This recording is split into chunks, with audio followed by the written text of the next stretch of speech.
అందరికీ నమస్కారం అండి. ఇవాళ ఇంకొక చిన్న టాపిక్ తోటి నేను మీ ముందుకు వచ్చాను. ఇవాళ మనము ఫ్రమ్, టు, అంటిల్ ఇంకా అగో వీటి గురించినటువంటి డీటెయిల్స్ తెలుసుకుందాము.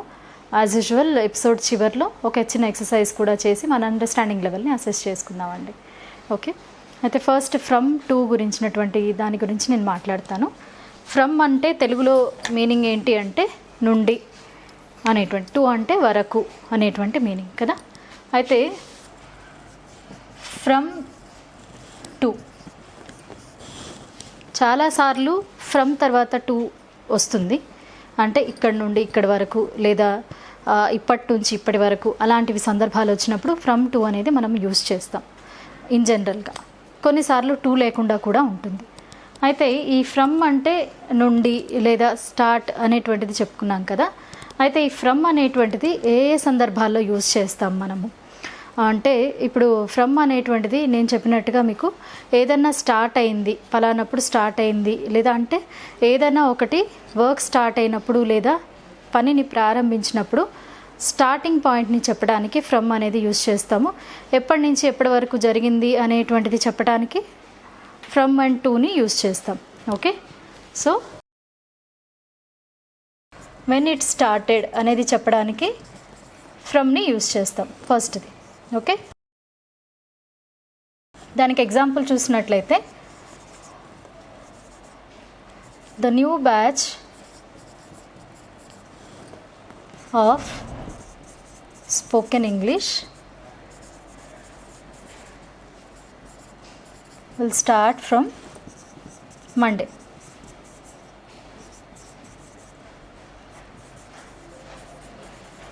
The new batch of spoken English will start from Monday. అంటే ఇక్కడ మండే నుంచి మొదలవుతుంది అనేటువంటి దానికి చెప్పడానికి నేను ఫ్రమ్ని యూజ్ చేశాను. కానీ ఇక్కడ టు అనేది చెప్పలేదు. ఎందుకంటే నేను ఎండ్ గురించి మాట్లాడట్లేదు. ఎండ్ గురించినటువంటి సందర్భం వచ్చినప్పుడే టు వస్తుందన్నమాట. ఓకే, ఇంకొకటి ఫ్రమ్ని ఎప్పుడు యూజ్ చేస్తాము అంటే డిస్టెన్స్ చెప్పడానికి కూడా, అంటే దూరాన్ని చెప్పడానికి కూడా మనము ఫ్రమ్ని యూజ్ చేస్తాం. Okay, distance. దీనికి ఎగ్జాంపుల్ తీసుకున్నట్లయితే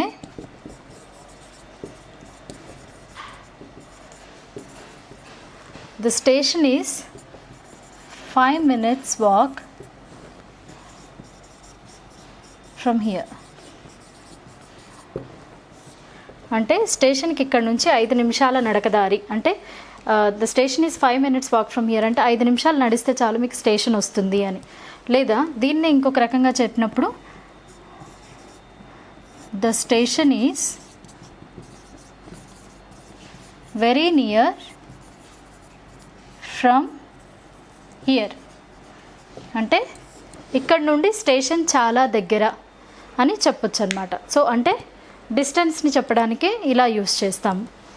ఇంకొకటి ఫ్రమ్ని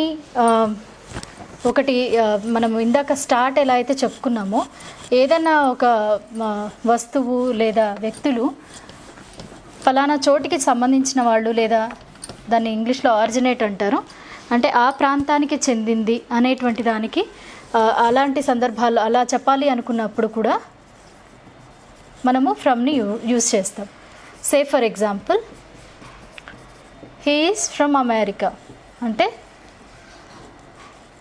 అతను అమెరికా నుంచి వచ్చాడు అనేటువంటిది నేను చెప్పాలనుకున్నాను. ఓకే, నెక్స్ట్ ఇంకా ఏ సందర్భాల్లో యూజ్ చేస్తాము అంటే రేంజ్ చెప్పడానికి కూడా మనము ఫ్రమ్ అండ్ టూని యూజ్ చేస్తాం. ఇక్కడ రేంజ్ అంటే ధర కావచ్చు, లేదా ఈ డిస్టెన్స్లోనే రేంజ్ కావచ్చు. ఓకే, సే ఫర్ ఎగ్జాంపుల్ ఈ రేంజ్కి సంబంధించినటువంటి ఎగ్జాంపుల్ చూసినట్లయితే, సే ఫర్ ఎగ్జాంపుల్ ఎవరైనా కొత్తగా వచ్చారు మీ ఏరియాలో, అంటే ఇప్పుడు ఒక హోటల్కి వచ్చారనుకోండి, రెంట్ అంటే అక్కడ హోటల్ గదులు ఎలా ఉంటాయి, కాస్ట్ ఎలా ఉంటుంది అని అడిగారు అనుకోండి నన్ను.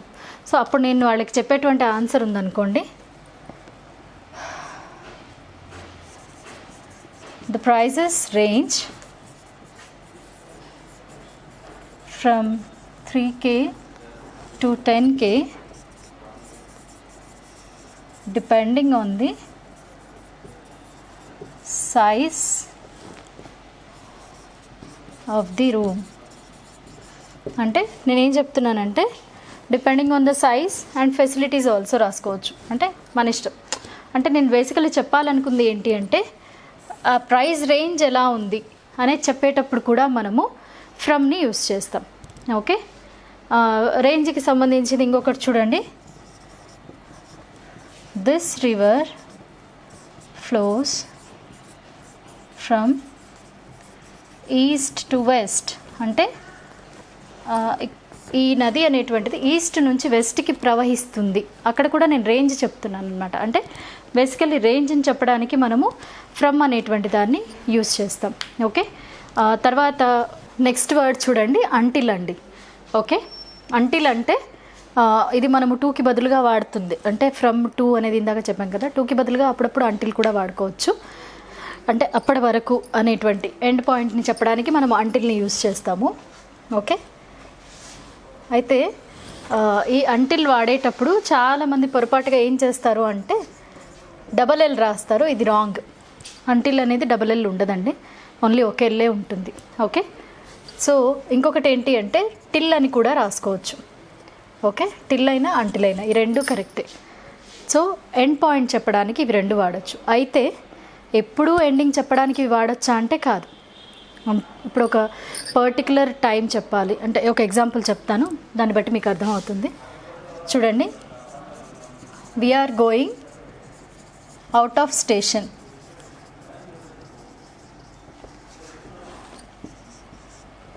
వి విల్ బీ అవే అంటే సాటర్డే. అంటే ఇక్కడ మేము బయటికి వెళ్తున్నాము, సాటర్డే వరకు నేను ఉండను. అంటే సాటర్డే వరకు నేను అవైలబుల్ ఉండను, సాటర్డే తర్వాత నేను అవైలబుల్ ఉంటాను అన్న మీనింగ్. ఓకే, ఇంకొక ఎగ్జాంపుల్ చూడండి.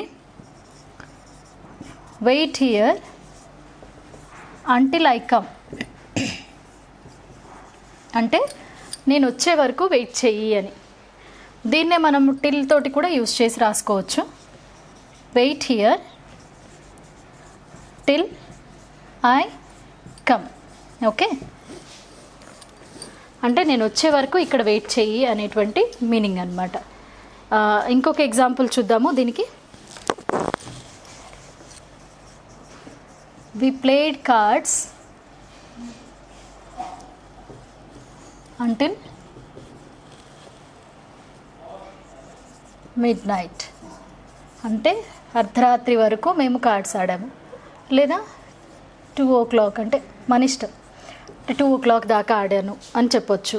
ఓకే, సో ఇలా అనమాట. అంటే వరకు అనేటువంటిది చెప్పడానికి మనము అంటిల్ని యూస్ చేయవచ్చు.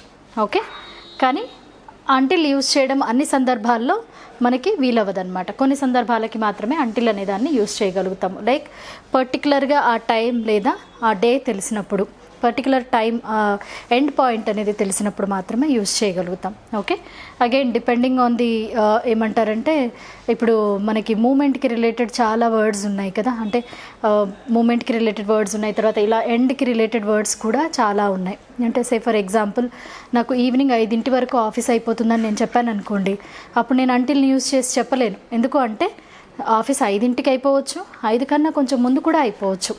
అంటే అక్కడ ఎండ్ పాయింట్ అనేది ఎగ్జాక్ట్గా లేనప్పుడు నేను అంటిల్ని యూస్ చేయకూడదు, దట్ విల్ బీ రాంగ్ అనమాట. సో అంటిల్ని కొన్ని సందర్భాలలో సో ఇట్లాంటి వాటికి యూస్ చేయవచ్చు. అంటిల్ బదులు టిల్ కూడా యూస్ చేయవచ్చు. ఇంకొకటి అంటిల్ ఒక ఎల్లే, లాస్ట్లో 2 L's లేవండి. ఓకే, సో ఇది అంటిల్ గురించినటువంటి ఎక్స్ప్లెనేషన్. ఇంకొకటి అగో అనేది చూద్దాం. అగో అంటే బిఫోర్ నౌ అనే అర్థం అండి. అంటే ఇప్పుడు దాన్ని కంపేర్ చేసుకుంటే ఇంత క్రితం జరిగింది అని నేను చెప్పాలి అనుకున్నప్పుడు అగో అనేటువంటి దాన్ని యూస్ చేస్తాను. కొంతకాలం క్రితం. ఓకే, అంటే ఎప్పుడో జరిగింది అనేది చెప్పడానికి, లేదా కొన్ని రోజుల క్రితం జరిగింది, కొంత సమయం ముందు జరిగింది, అలా అంటే సమయానికి రిలేటెడ్ ఇది. ఓకే, రోజులు, టైము ఇలాంటి వాటికి పాస్ట్లో జరిగినటువంటి దాన్ని చెప్పడానికి ఎన్ని రోజుల ముందు జరిగింది లేదా ఎప్పుడు జరిగింది అనేటువంటిది ఆ బిఫోర్ టైంని చెప్పడానికి మనం అగోని యూస్ చేస్తాం. ఓకే, ఎగ్జాంపుల్ చూడండి.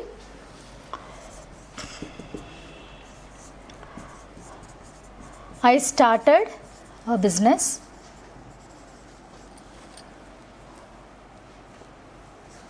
10 days ago. చూడండి, ఇక్కడ నేను ఒక బిజినెస్ స్టార్ట్ చేశాను. ఎప్పుడు స్టార్ట్ చేశాను? 10 రోజుల ముందే స్టార్ట్ చేశాను.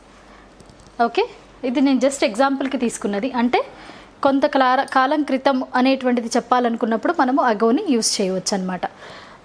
సో అంటే చాలా సింపుల్ ఇది. యాక్చువల్లీ ఎప్పుడు యూస్ చేయాలనేది తెలిస్తే చాలు.